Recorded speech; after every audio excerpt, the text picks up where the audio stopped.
Buenas noches, estimados compañeros y tutor. Mi nombre es Edwin Andrés Jiménez García. El día de hoy voy a exponer el trabajo de grado, control y reducción de vulnerabilidades para el área de TI basado en pruebas de pentesting e implicaciones legales dispuestas en la normatividad colombiana.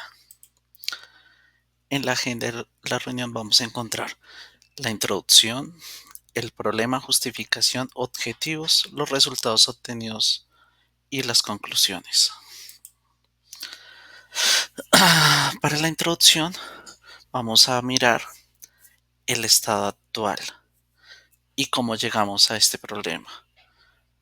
Vemos que en el mundo actual ha sufrido grandes transformaciones tecnológicas. Creo que una de las más importantes fue impulsada de forma positiva por el paradigma de la pandemia mundial, que cambió los modelos convencionales de trabajo presencial adoptando modelos de trabajo híbridos y teletrabajo. Las organizaciones transformaron su forma de trabajar, aumentando la cantidad de gestión realizada de forma presencial y migrando varios de sus procesos fundamentales a infraestructuras de servicio en la nube, por lo que se han generado brechas de seguridad que no están contempladas bajo los esquemas de ciberseguridad para muchas áreas de tecnología. Realmente en esta época, cuando se vio este paradigma, muchas empresas dijeron, bueno, a partir de mañana está prohibido que las personas salgan a la calle, lleguen a la oficina, ¿qué hacemos? Muchos departamentos de TI en cuales el personal que laboraba en las empresas era 100% presencial, dijeron, wow, ¿qué hacemos? Montamos una VPN, montamos un firewall, ¿qué podemos hacer? Y a medida que se fue creciendo esto, inicialmente crearon VPNs, site to site, cliente servidor, sin condiciones seguras, sin usuarios con contraseñas seguras, sin doble factor de autenticación, sin tokens, sin semillas. Entonces, cuando viví esta época, para mí fue una verdadera locura ver cómo muchos ingenieros trataban de darle acceso y realmente las normativas de ciberseguridad no pasaban por su cabeza a la hora de no frenar la operación. Entonces, ¿qué pasó? Al día de hoy vemos que Latinoamérica, en comparación a muchos otros países como Estados Unidos del primer mundo o la Unión Europea, eh, tenemos inclusive muchos equipos, muchos servidores que actualmente tienen muchas vulnerabilidades identificadas y que pasamos al punto de que muchos de estos sistemas ya no tienen soporte, que tenemos Windows Server 2020, Windows 8.1, y este problema es la forma de pensar de algunas empresas que no son de tecnología que te dicen, eh, así lleva funcionando 30 años, ¿por qué tengo que cambiar? ¿Por qué tengo que mejorarlo? Si todavía me funciona. Entonces, este modelo para este tipo de empresas que pasamos de trabajo presencial a remoto híbrido, en el cual aceleramos ese avance tecnológico prácticamente de una semana a otra, y a medida que esto fue creciendo exponencialmente, encontramos que hay muchas vulnerabilidades, muchas brechas de seguridad que pueden ser explotadas. Y esto es en lo cual nos vamos a centrar. Queremos realizar validaciones de herramientas que nos permitan encontrar vulnerabilidades, las cuales están expuestas a la organización. Nos vamos a apoyar mucho de nuestro escudo y nuestra espada, nuestro Red Team y nuestro Blue Team, para ver cómo esta administración y las estrategias que podemos diseñar van a disminuir la superficie de ataque para llevarla a un punto en el cual pueda llegar a ser aceptable. No creo que sea muy importante que una empresa el tamaño influya cuando hablamos de temas de ciberseguridad. Puede ser una empresa grande, puede ser una pequeña empresa pequeña, pero todos tenemos temas a nivel de ciberseguridad que debemos resguardar.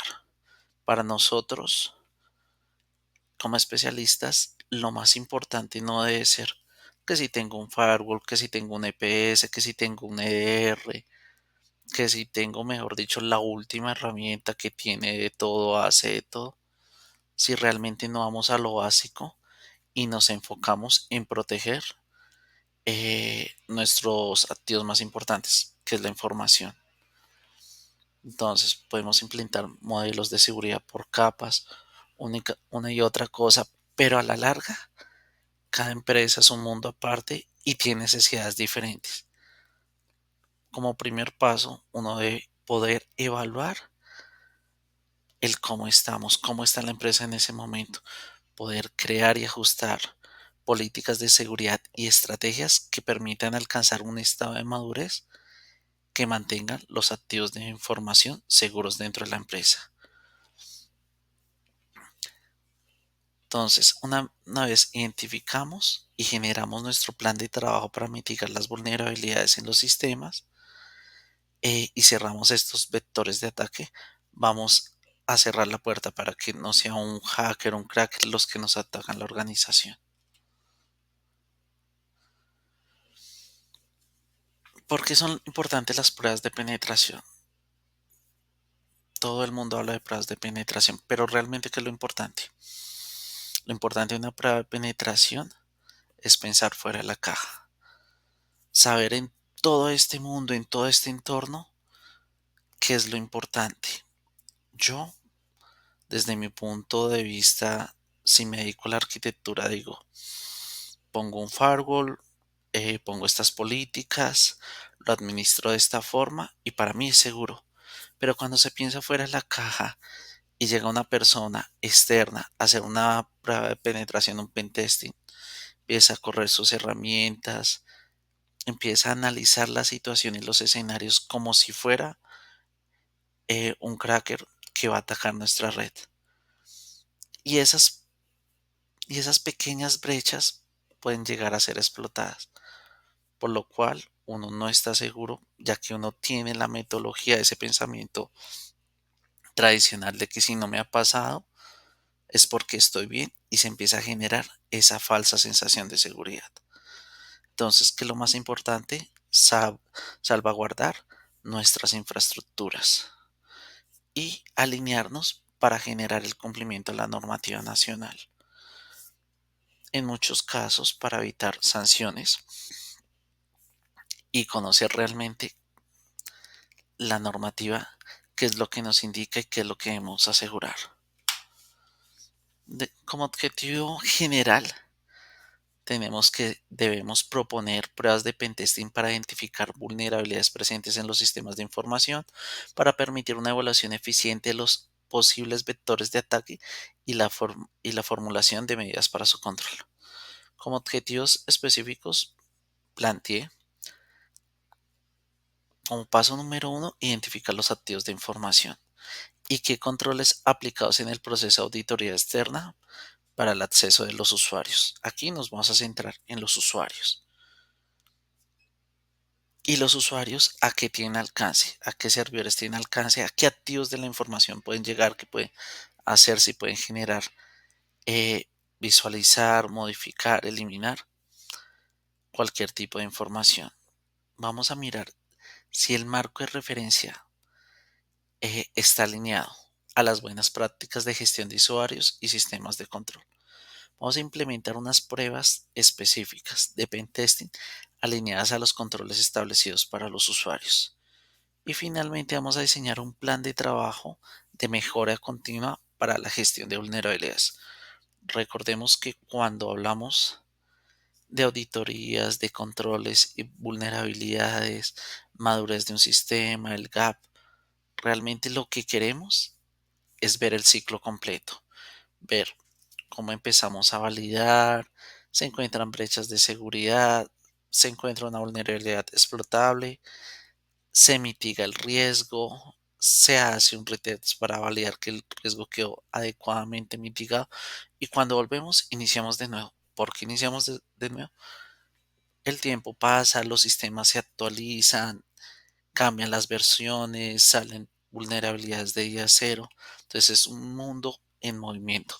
¿Qué es lo importante? Saber para dónde vamos y cómo poder cerrar estas brechas de seguridad y estas vulnerabilidades que tenemos hoy en día y cómo proyectarnos hacia el futuro. Nuestro objetivo uno, que es identificar los activos de la información, lo más importante que uno debe hacer es basarse en una buena metodología. Durante diferentes cursos, durante la especialización, utilicé la metodología del MartGrid, la versión 3. Me pareció una metodología muy completa para poder hacer cada uno del manejo, análisis y la gestión de riesgos identificados. Recordemos que siempre que hablemos de usuarios, vamos a encontrar que vamos a hablar de roles y privilegios. Cuando hablamos de un rol y un privilegio, hablamos qué cargo tiene la persona de acuerdo a su rol, qué debería hacer y si los privilegios están acuerdos a este rol.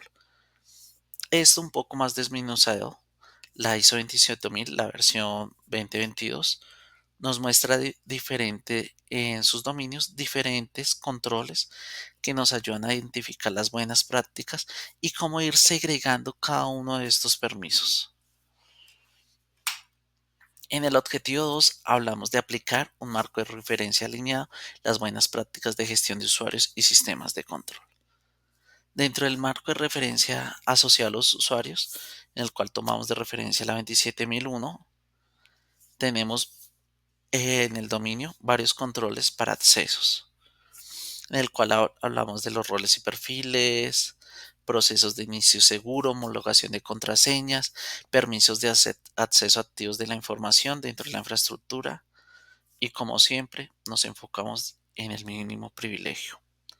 Cuando hablamos de mínimo privilegio es si el gerente general de la compañía, el presidente de la compañía, aunque tiene un cargo alto, no se le va a dar permiso a acceder a cualquier cosa. Ejemplo, si soy el gerente general, no tengo que tener acceso directamente a los servidores donde está la base de datos core de nuestro aplicativo de la empresa. No, mínimo privilegio. Si mi rol es gerencial, no realizar algo técnico. Y por más que sea el dueño de la empresa, no debería tener acceso a información de la cual el alcance de mi cargo no lo da. Usualmente, y muchas empresas le han explotado este vector de seguridad, es que se aprovechan de las VPNs. Muchas VPNs desde su implementación no han validado la mejora de los algoritmos de cifrado, eh, usuarios que nunca cambiaron su contraseña, que la utilizaban para todo, la utilizaban incluso para entrar a la página de Wikipedia, a MySpace. Y si alguna de estas páginas fue vulnerada y su contraseña fue descubierta, podían ingresar que no tuvieran un doble factor de autenticación, que no se reseteara la conexión directamente. Eso era no era ir contra las buenas prácticas y eran controles ineficientes a futuro. Cuando hablamos de identificar los activos de información, los controles aplicados en el proceso de auditoría interna,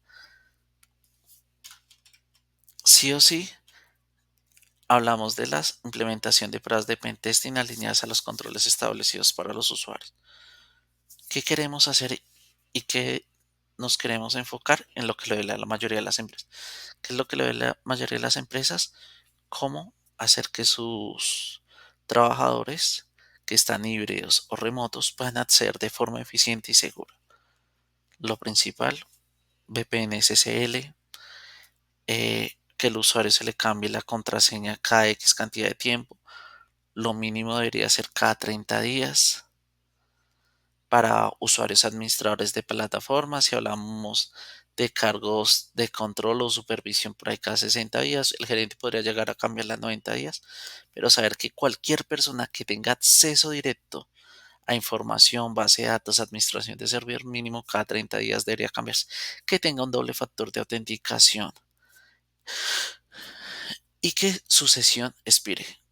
¿Qué es que la sesión expire? Que si estoy trabajando me conecto a la VPN, 4 horas, 6 horas después de estar trabajando, me pida una reautenticación y expire la sesión. El ciclo de testing hablamos de reconocimiento, escaneo, evaluación, explotación y generación de informes. Como todo pentester en el reconocimiento, cuando es externo o es interno, vamos a correr escaneos, vamos a validar qué puertos tienen abiertos, cuáles son los sistemas operativos que están manejando y todo tipo de información de usuarios que nos sirva para hacer un ataque.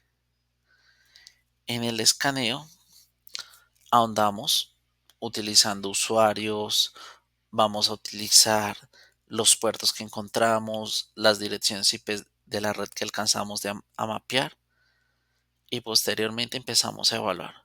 Decimos, listo, tiene X sistema operativo, va por tal IP, tiene estos puertos abiertos, válido si alguno es inseguro, válido si me dio la información del sistema operativo, si hay alguna herramienta por los puertos, cuál es la herramienta, la versión de la herramienta y pasamos a una fase de explotación. La fase de explotación miramos si tiene una vulnerabilidad activa y se puede llegar a explotar. Y posteriormente nos enfocamos en hacer un informe adecuado que sea claro, que sea preciso y que indique cuáles son las posibles remediaciones para que el departamento de TI trabaje fuertemente en ellos para cerrar esas vulnerabilidades y posteriormente se hace un retest para validar que cada una de estas vulnerabilidades que en teoría fueron remediadas realmente están remediadas. Dentro de el plan de mejora continua tenemos que el Blue Team, que es el encargado de mitigar todas estas vulnerabilidades reportadas por el Red Team, mínimo cada semestre se va a enfocar en la jardinización de las herramientas de seguridad. Cuando hablamos de la jardinización utilizando modelos del SIS, no hablamos únicamente de generar la jardinización cada vez que se encuentra una vulnerabilidad. Desde el inicio, la ejecución, la salida, antes de la salida a producción de cualquier servidor o herramienta, sí o sí debería ser jardinizada. Que si trabajamos código debería mínimo tener manejo de código seguro. Y entonces estableciendo estos pasos, tenemos que trabajar continuamente y tenemos que mirar qué medidas de intrusión nuevas o cómo podemos reforzar estas conexiones por VPN. Como conclusiones y recomendaciones a futuro, eh, lo hablo directamente desde la experiencia profesional. Las personas no volvemos a inventar la rueda si la rueda ya fue inventada. Podemos llegar a mejorarla, sí, pero no la vamos a volver a inventar. Si ya hay una metodología que está diseñada, está probada, que como todo puede tener opciones de mejora, es nuestro punto de partida base para trabajar en la ejecución de cualquier auditoría y conocer cómo está la compañía a nivel de controles y procesos de mejora encaminados a cubrir los activos de información que como siempre son las joyas de la corona de cada compañía. El usuario es el eslabón más débil de la cadena. Eso nos lo han enseñado a lo largo del tiempo. Entonces siempre vamos a aplicar el mínimo privilegio, la segregación de funciones y la validación de roles y privilegios. Cada una de las herramientas que podemos utilizar para hacer pentesting nos facilitan la vida, pero también es muy importante abarcar los ejercicios de escritorio, conocer cómo actuaría cada uno de los integrantes de la compañía en caso de un ataque, cómo se pueden visualizar, cómo se pueden encontrar o cómo puedo evidenciar llegado el momento que estoy sufriendo un ataque cibernético. Nos ayuda a conocer nuestras posibles debilidades con una mirada crítica desde el interior con la finalidad de apoyarnos en los expertos en el área, que busquen brechas de seguridad y eviten que lleguemos a un estado de falsa sensación de seguridad. Durante muchos años me ha pasado que he estado trabajando con muchas personas que uno les dice, llega con el checklist, está haciendo una auditoría A, B, C, D, les pregunta cómo hace esto, cómo hace esto, cómo hace esto, y ellos lo saben todo, lo hacen todo, pero a la hora de la verdad viven en un estado de comodidad, en una falsa sensación de seguridad, y hasta que no sucede un incidente de ciberseguridad, realmente no saben cómo actuar. Y por último, el plan de mejora continua y endurecimiento de nuestra infraestructura en nuestra analogía de la escuela espada. Con el pentester atacamos con la espada, con el blue team nos defendemos. Y cada vez buscamos cómo mejorar el sistema y robustecer nuestra postura de madurez para la compañía. Eso es todo. Muchas gracias por su atención.